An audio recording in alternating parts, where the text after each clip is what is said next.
Assalamualaikum warahmatullahi wabarakatuh. Alhamdulillahi rabbil alamin. Wa asyhadu an la ilaha illallah waliyus salihin.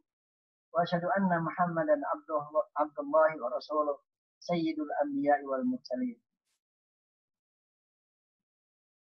Puja dan puji syukur kepada Allah Subhanahu wa taala atas nikmat dan karunia-Nya sehingga sampai saat ini kita masih bisa melaksanakan berbagai aktivitas dan itu termasuk amal-amal saleh. Kita masih melanjutkan bagian daripada bersyukur, yaitu meniti jalan hamba yang bersyukur. Hamba yang bersyukur mendapatkan tempat istimewa di hadapan Allah. Sehingga hamba yang bersyukur itu diabadikan di dalam Al-Quran. Salah satunya yang disebut misalnya, dan sana banyak sekali ayat-ayat Al-Quran, dan semua para nabi itu ada disebutnya. Ini salah satu yang kita ambil adalah Nabi Musa alaihissalam. Yang disebutkan dalam surat Al-Isra ayat 3. Innahu kana 'abdan syakura. Sesungguhnya dia adalah hamba Allah yang banyak bersyukur. Bersyukur adalah mengakui kenikmatan sang pemberi nikmat dengan penuh ketundukan. Pengakuan yang shadiq, pengakuan yang tulus, pengakuan yang murni. Dan posisi hamba yang bersyukur itu sangat istimewa. Sikap mensyukuri nikmat ini memerlukan ketulusan. Nah, untuk meniti ke situ, bagaimana jalan kita menjadi hamba yang bersyukur? Karena memang hamba yang bersyukur itu memiliki posisi yang sangat-sangat tinggi. Kaum muslimin wal muslimat rahimakumullah, hamba yang bersyukur bukan sekedar pengakuan tanpa bukti atau klaim tanpa dasar. Tapi hamba yang bersyukur adalah jalan panjang yang harus dititi, dicapai dengan usaha yang terus-menerus. Tidak kenal lelah dan pengabdian yang tidak kenal bosan. Maka bila seorang ingin menjadi hamba yang bersyukur, dan bila kita menginginkan menjadi hamba yang bersyukur, maka kita harus meniti jalan berikutnya. Yang pertama adalah dengan takwa kepada Allah Subhanahu wa taala dan beramal dengan ketaatan. Dalam hal ini Allah Subhanahu wa taala memerintahkan kepada kita seperti yang disebutkan dalam surat Ali Imran ayat 123. وَلَقَدْ نَصَرَكُمُ اللَّهُ بِبَدْرٍ وَأَنْتُمْ أَذِلَّةٌ فَاتَّقُوا اللَّهَ لَعَلَّكُمْ تَشْكُرُونَ. Ini mengisahkan tentang bagaimana kondisi umat Islam saat itu. Yang Allah menangkan dalam perang Badar. Padahal kondisinya saat itu mereka minoritas, sedikit. Dalam suasana ketakutan, tapi Allah kuatkan, menang. Sungguh Allah telah menolong kamu dalam peperangan Badar. Padahal kamu waktu itu orang-orang yang lemah. Karena itu bertakwalah kepada Allah supaya kamu mensyukurinya. Jadi, untuk bisa menjadi orang yang bersyukur, jalannya harus bertakwa dulu. Fattaqullaha la'allakum tashkurun. Menafsirkan ayat ini, Imam Ibn Ishaq, Syekh Ibn Ishaq, dia mengatakan, ay fattaquni fa innahu syukru ni'mati. Yaitu bertakwalah, karena sesungguhnya itu bentuk kesyukuran kalian atas nikmatku. Jadi kalau ingin menjadi orang yang bersyukur, hamba yang bersyukur, bertakwa dulu. Kemudian, lakukanlah ketakwaan itu dengan ketaatan kepada Allah Subhanahu wa ta'ala. Kemudian jalan yang kedua yang harus kita titi agar menjadi hamba yang bersyukur. Yang itu bukan hal yang mudah. dengan qanaah dan ridha atas apa yang dibagikan oleh Allah Subhanahu wa taala kepada kita. Qanaah artinya menerima yang ada yang diberikan. Itu namanya qanaah. Ridha artinya menerima tanpa ada ganjalan apa-apa. Baik qanaah ataupun ridha itu semua letaknya di hati sebelum menjadi sebuah aksi. Rasulullah Shallallahu Alaihi Wasallam menyuruh kepada kita, kun qani'an takun ashkarun nas. Jadilah hamba yang paling qanaah, maka kamu akan menjadi manusia yang paling bersyukur. Jadilah hamba yang paling qanaah, maka kamu akan menjadi manusia yang paling bersyukur. Ada sebuah kisah yang menarik. Seseorang datang kepada seorang ulama dan mengeluh kepadanya tentang kondisi kemiskinan hartanya. Maka sang alim tersebut berkata kepadanya, kepada orang yang mengeluh tersebut, sukakah kamu seandainya kamu buta dan kamu punya uang 10.000 dirham? Maka laki-laki itu menjawab, tidak. Sang alim berkata, apakah kamu gembira? Mau kalau kamu tuli dan kamu diganti telinga kamu itu dengan uang 10 dirham. Maka orang itu menjawab, tidak. Alim pun berkata, sukakah kamu menjadi gila dan kamu punya uang 10.000 dirham? Jadi otaknya tidak sehat. Dikasih 1.000 dirham, kemudian 10.000 dirham, kemudian otaknya diambil menjadi gila. Maka laki-laki itu menjawab, tidak. Apakah kamu suka kaki dan tanganmu diputus? Dan sebagai gantinya, kamu dikasih uang 20.000 dirham. Jadi masing-masing kakinya 10.000 dirham, tangannya 10.000 dirham. Maka laki-laki itu menjawab, tidak. Sang alim pun berkata, tidakkah kamu malu kepada Allah? Yang kamu dikaruniakan, coba dihitung dari awal tadi, 50.000 dirham. Dan kamu merasa tidak diberi apa-apa oleh Allah Subhanahu wa taala. Maka laki-laki itu baru mengerti betapa karunia Allah Subhanahu wa taala kepadanya sangat banyak. Sehingga mensyukuri karunia Allah dan tidak pernah mengeluh pada siapapun setelah itu. Masya Allah. Ini kisah seorang yang menanyakan tentang apa nikmat Allah itu apa. Ternyata letaknya adalah di qanaah kita. Ada kisah lain dengan seseorang. Ada seseorang yang diuji oleh Allah dengan mata yang buta. Matanya buta. Tangannya cacat. Kakinya juga cacat. Matanya buta, tangannya cacat, kakinya cacat. Bisa Anda bayangkan. Suatu saat datang seorang tamu ke rumahnya. Ketika sang tamu datang ke rumahnya, mendapatkan sang pemilik rumah yang buta, tangannya cacat, kakinya cacat tadi, selalu mengucapkan kata-kata kesyukuran kepada Allah atas nikmat-nikmat yang dikaruniakan kepadanya. Segala puji bagi Allah yang telah menyelamatkanku dari ujian yang diujikan kepada orang lain. Dan telah memuliakanku setinggi-tingginya dari kebanyakan ciptaan-ciptaannya. Coba. Kalau kita renungkan, Allah jadikan matanya buta. Dia tidak punya mata yang sehat. Allah karuniakan kepadanya tangan yang cacat. Allah karuniakan kepadanya kaki yang cacat. Tapi apa orang itu katanya? Segala puji bagi Allah yang telah menyelamatkanku dari ujian yang diujikan kepada orang lain. Dan telah memuliakanku setinggi-tingginya dari kebanyakan ciptaan-ciptaannya. Anda pasti terkejut. Begitu juga dengan sang tamu tersebut. Tamu tersebut terkejut atas apa yang diucapkan oleh tuan rumah yang buta dan tangan kakinya cacat tadi.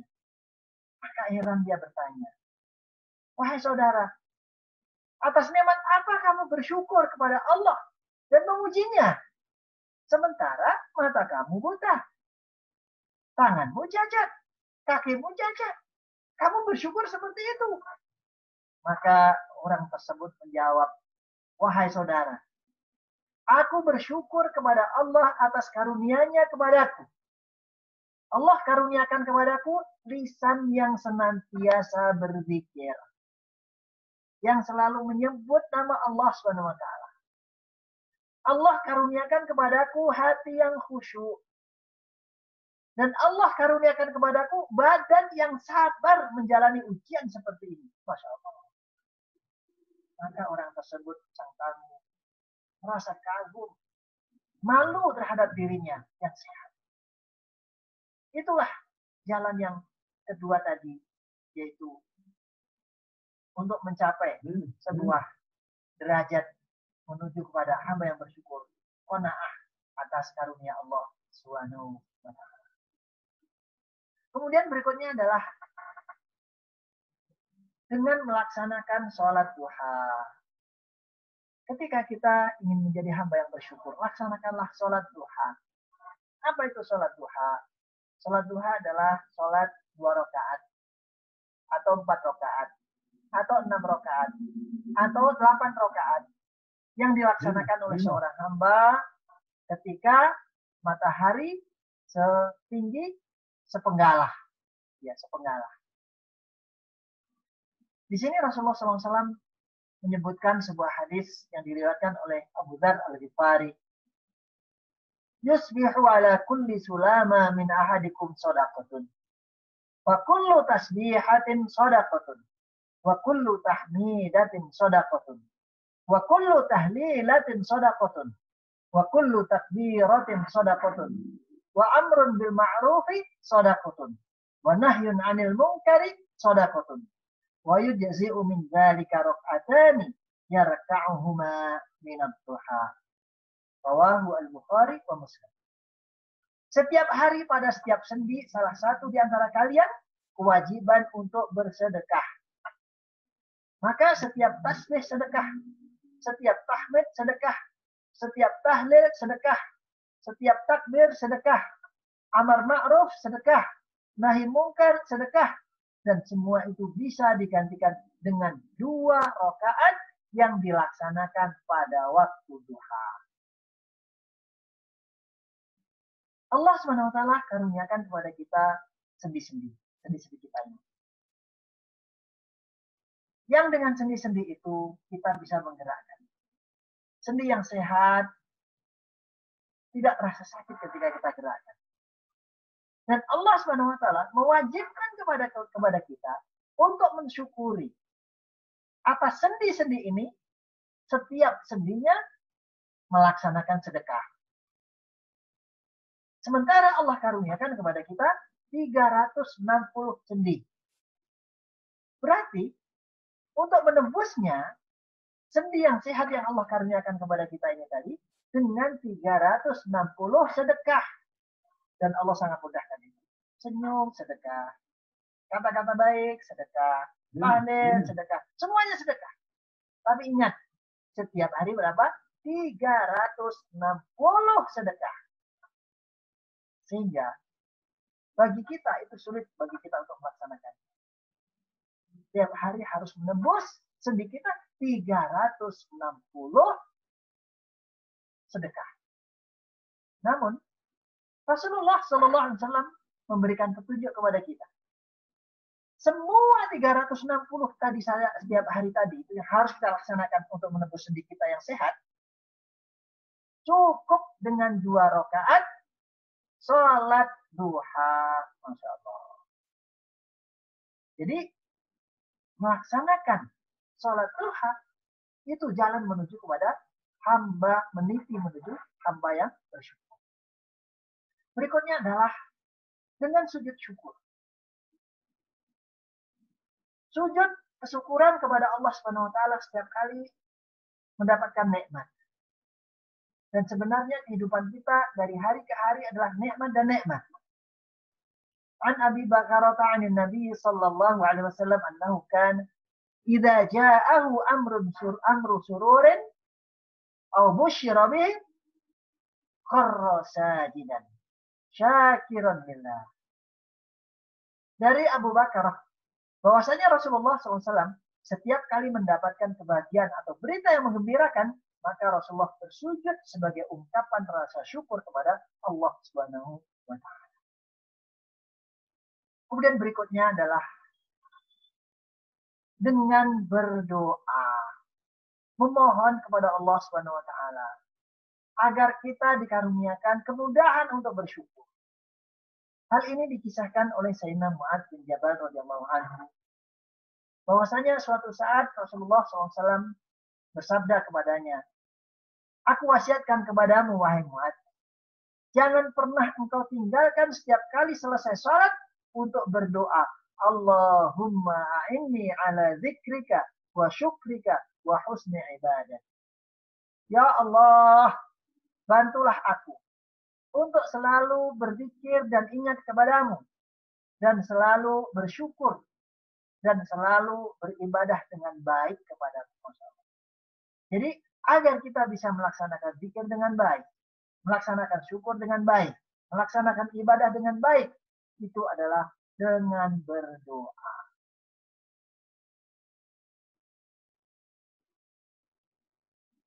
Rasulullah SAW mencontohkan kepada kita tentang bagaimana apa doa-doa yang dibacakan untuk agar kita ini menjadi hamba yang bersyukur. An Ibnu Abbas qala, kana an-nabiy sallallahu alaihi wasallam yad'u Rabbi a'inni wa la tu'in 'alayya wansurni wa la tansur 'alayya wamkurli wa la tamkur 'alayya wahdini wa yassir hudaya ilayya wansurni 'ala man bagha 'alayya.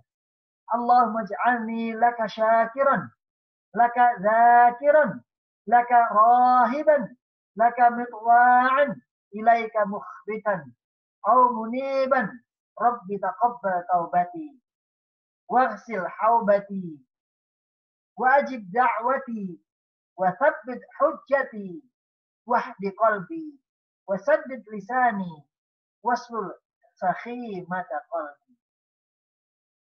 Dari Ibnu Abbas radhiyallahu anhu bahwasanya Rasulullah SAW selalu berdoa, Rabbi Tuhanku, bantulah aku, jangan engkau bantu musuhku atas diriku. Menangkan aku, jangan engkau menangkan musuh atas diriku.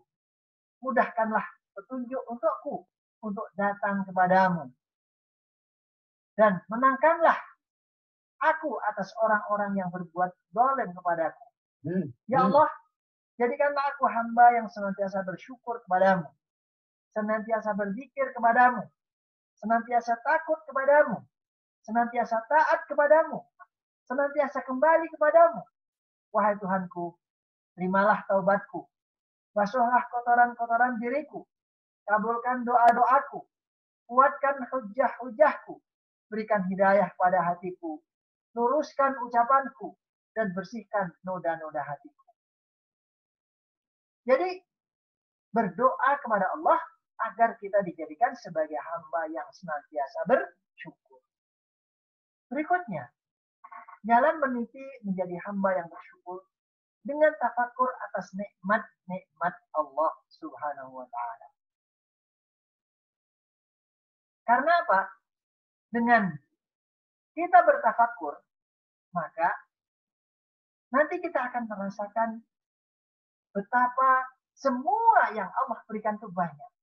Dan akhirnya kita bersyukur.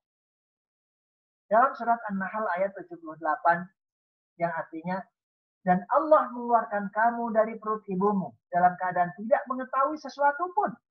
Dan dia memberi kamu pendengaran, penglihatan, dan hati agar kamu bersyukur. Sehingga di sini kita harus selalu merenungkan bahwasanya karunia Allah itu termasuk hati, penglihatan, pendengaran. Agar kita ini bersyukur, maka itu harus kita renungkan. Berhati-hatilah. Jangan sampai seperti orang yang tidak tahu diri. Seperti yang disebutkan oleh Allah dalam surat An-Nahl ayat 83. Ya'rifuna ni'matallahi tsumma yunkirunaha wa aktsaruhumul kafirun. Mereka orang-orang kafir itu mengetahui nikmat Allah, kemudian mereka mengingkarinya, dan kebanyakan mereka adalah orang-orang yang kafir. Masya Allah. Nikmat Allah sebenarnya tahu, tapi dia ingkari. Sehingga apa? Allah tutup itu hatinya dari penghambaan kepadanya. Renungkan nikmat-nikmat Allah yang ternyata banyak sekali yang Dia karuniakan kepada kita. Dari atas kita, dari bawah kita, dari kanan kita, dari kiri kita, dari berbagai macam sumber yang kita tidak tahu. Wa in ta'uddu ni'matallahi la tuhsuha. Dan Dia telah memberikan kenikmatan kepadamu. Dan jika kamu menghitung nikmat Allah Subhanahu wa taala, tidaklah dapat kamu menghinakannya. Sesungguhnya manusia itu sangat zalim karena mengingkari nikmat Allah Subhanahu wa taala. Jadi orang yang mengingkari nikmat Allah ini akan digelari sebagai hamba yang zalim. Kaum muslimin wal muslimat rahimakumullah. Mari kita renungkan. Silahkan Anda merenungkan diri Anda. Badan sehat, keamanan, makanan, pakaian, udara yang gratis, air minum yang kita minum. Kita memiliki dunia, namun kita tidak merasa. Kita memiliki hidup dan kehidupan, tapi kita tidak merasa. Kenikmatan lahir dan batin, tidak merasakan kita. Masya Allah. Silahkan mari kita tengok, kita renungkan. Silahkan Anda merenungkan diri Anda. Anda punya mata, kita punya mata. Kita punya telinga, kita punya bibir, kita punya tangan, kita punya kaki. Nikmat apa lagi yang kita dustakan? Tidakkah ini pantas untuk kita syukuri? Renungkan itu. Kemudian mari kita renungkan lagi. Apakah masalah sederhana? Kalau kita bisa berjalan kaki. Ketika Anda bisa jalan kaki, berjalan, bergerak kaki Anda, apakah itu masalah yang remeh? Sederhana. Ingat, di sana, di tempat lain, banyak sekali orang yang tidak punya kaki. Di sana ada orang yang punya kaki, tapi tidak bisa jalan. Anda harus lihat. Kita harus. Mari kita berlihat kepada paha kita. Kita masih punya paha, dan kita masih bisa bertumpu di atas paha kita. Ingat, di sana ada orang yang tidak punya paha. Silahkan. Banyak sekali orang yang tidak punya paha. Atau orang itu punya paha, tapi tidak bisa dipakai untuk bertumpu. Nikmat apa lagi yang harus kita ingkari? Alhamdulillah ya Rabb. Kita, Anda, saya, dan Anda semua bisa tidur pulas. Tidur tenang.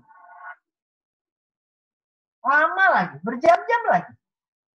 Sementara di sana banyak sekali orang yang tidak bisa memicingkan matanya walau sekejap. Anda bisa bayangkan. Cobalah Anda sekali-sekali coba. Betapa Allah karuniakan kepada kita. Tidur itu ternyata nikmat. Coba suatu saat Anda tidak tidur selama 2 hari atau 3 hari. Anda bisa gila. Anda bisa gila. Silahkan bertanya kepada orang yang tidak bisa tidur. Gimana rasanya ketika mereka tidak bisa tidur? Mulai dari pagi, terang, siang, malam, sampai pagi lagi. Kita kayak orang linglung ketika kita tidak bisa tidur. Apakah masalahnya sederhana? Masalah yang remeh. Ketika Anda bisa makan sekenyang-kenyangnya. Sementara di sana banyak sekali orang yang kesulitan makan.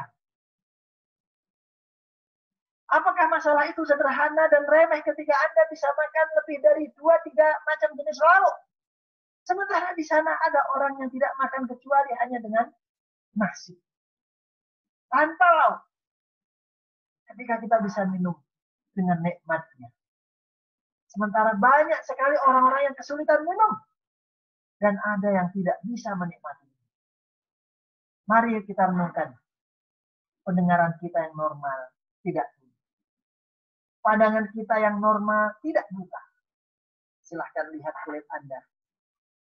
Yang bagus, tidak menderita penyakit kulit, tidak berpenyakit kusta misalnya, naudzubillah.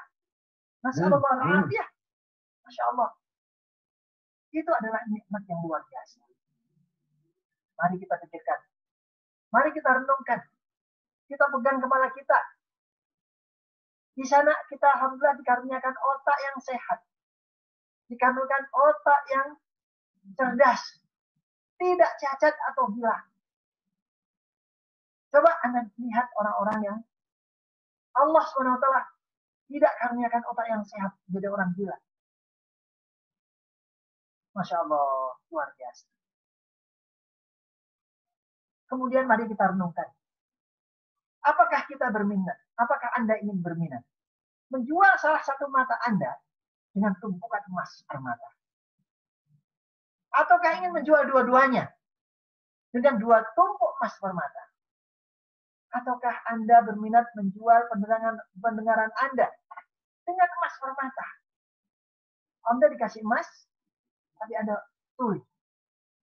Maukah Anda membeli istana dengan lidah Anda? Anda dikasih istana, lidah Anda dipotong sehingga bisu. Tidak bisa bicara. Ataukah Anda membeli jabatan dengan tangan dan kaki Anda sehingga menjadi putus tangan dari kaki Anda. Kaki Anda, tangan Anda diputus. Kemudian Anda dikasih jabatan. Maukah? Sungguh, kita ini dalam kondisi kenikmatan yang luar biasa. Tapi kita tidak menyadarinya. Kita masih hidup dengan kegalauan. Kita masih hidup dengan kesedihan. Kita masih hidup iri dengan orang lain. Kita tidak menerima Allah yang Allah takdirkan kepada kita. Padahal kita masih bisa melihat. Padahal kita masih bisa mendengar. Padahal kita masih lidah kita masih bisa menikmati rasa. Padahal makan kita masih kenyang. Padahal kita masih bisa minum. Padahal masih kita bisa tidur pulas. Padahal badan kita masih sehat. Parahnya lagi kita ini masih memikirkan sesuatu yang tidak ada. Dan tidak pernah bersyukur atas apa-apa yang ada pada diri kita. Uniknya lagi juga kita ini. Kita merasa rugi dengan kehilangan materi. Suatu saat kita kehilangan materi. Ya Allah, rugi banget.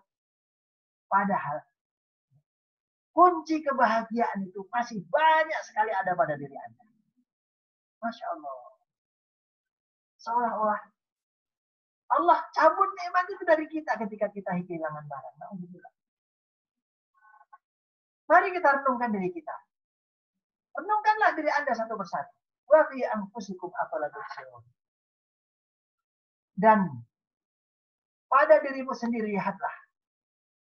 Apakah kamu tidak perhatikan? Mari kita pikirkan diri kita ini. Mari kita periksa hati kita. Mari kita lihat kepada segala onderdil tubuh kita yang masih berfungsi dengan baik. Ada jantung masih bagus. Ada hati masih bagus. Ada ginjal masih bagus. Ada pankreas masih bagus. Ada organ-organ tubuh yang masih bagus. Seluruh sendi-sendi usus kita masih bagus. Saluran pernafasan kita. Dan banyak sekali yang lain organ tubuh kita, banyak sekali pada diri kita. Semua itu, ketika kita renungkan, maka akan menambah kesyukuran kita kepada Allah SWT. Dan ternyata itulah jalan menuju kepada hamba yang bersyukur. Merenungkan nikmat Allah SWT. Kemudian cara meniti kesyukuran kita kepada Allah.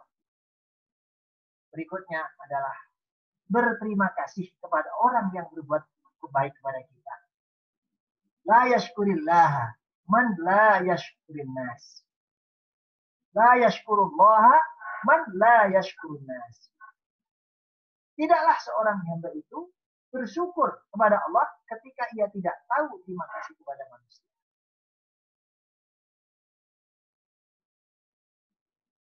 Kaum muslimin wal muslimat rahimakumullah. Maka ketika kita bermuamalah dan bergaul kepada manusia, maka kita harus memberikan apa yang kita bisa berikan. Dari Ibnu Umar radhiyallahu anhu bahwasanya Rasulullah SAW bersabda, barang siapa yang meminta dengan Allah perlindungan kepadamu, maka berikanlah. Barang siapa yang meminta kepadamu karena Allah, maka berilah. Barang siapa yang mengundangmu, maka penuhilah undangannya. Barang siapa yang berbaik kepadamu, maka balaslah kebaikan itu. Kalau kamu tidak mendapatkan sesuatu yang bisa memberikan balasan atas kebaikan itu, doakan kebaikan untuknya dengan doa yang sekiranya bisa membalas kebaikan. Kalau kita tidak bisa membalas, doakan. An Usamah ibn Zaid radhiyallahu anhu qala qala Rasulullah sallallahu alaihi wasallam man sana'a ilaihi ma'rufun man suni'a ilaihi ma'rufun faqala li fa'ilihi jazakallahu khairan faqad ablagha fis sana. Dari Usamah bin Zaid radhiyallahu anhu bahwasanya Rasulullah SAW bersabda, barang siapa seseorang telah berbuat baik kepadanya, kemudian ia mengatakan kepada orang yang berbuat baik tersebut, jazakallahu khairan, semoga Allah membalasmu dengan yang lebih baik, maka ia sudah mencukupi pujian untuknya.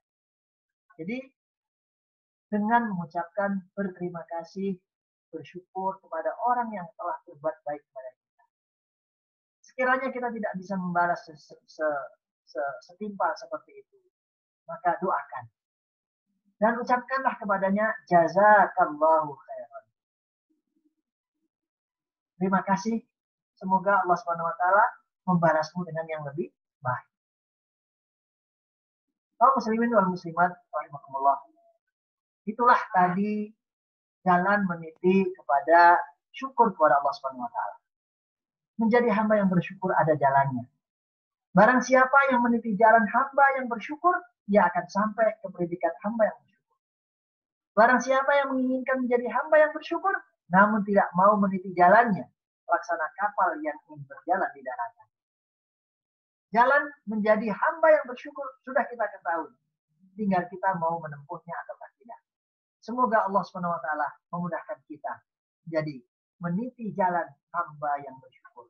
Amin ya rabbal alamin. Aku qouli hadza wa astaghfirullah wa lakum wa jazakumullahu khairan wa la'afu minkum. Assalamualaikum warahmatullahi wabarakatuh.